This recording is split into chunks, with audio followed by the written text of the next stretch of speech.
जेके Yadav films present. ना मोहब्बत संभाली गई ना नफरतें पाली गई, अफसोस है उस जिंदगी का जो तेरे पीछे खाली गई। सिंगिंग बाय प्रिंस बिरिया। जाए से पहिले के सोना तू मानी लेका हनवा गे सोना चांद बनके करी है अंजोर तू पिया के अंगनवा गे सोना चांद बनके करी है अंजोर तू पिया के अंगनवा गे।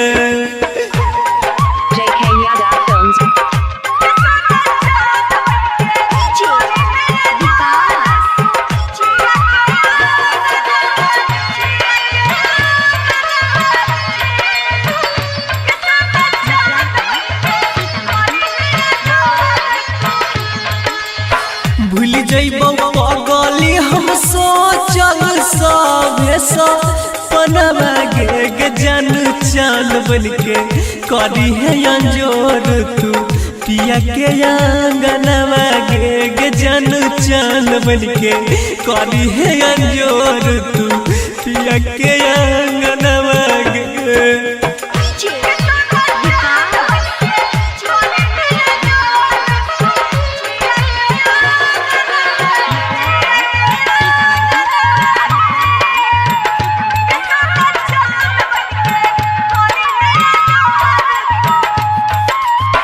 पेनी है जब दुल्हन के जोरा गा हनवा गे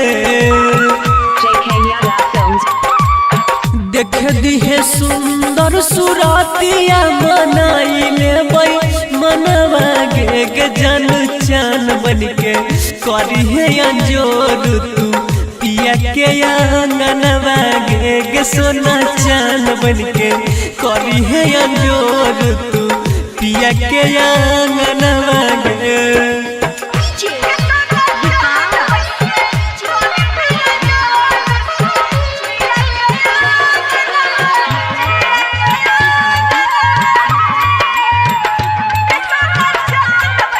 सिंगिंग बाय प्रिंस बिरिया। कैली जे साथ हमरा करी है नहीं दोसरा के संगवा गे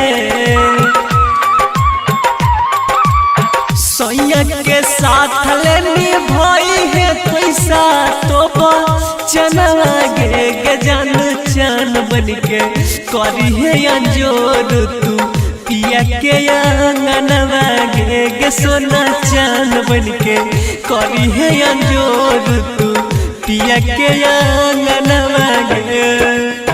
तोड़ल ही प्रिंसा के तो दिलावा देखाई के सपनवा गे जान चान बनके करी है अंजोर तू पिया के अंगनवा गे।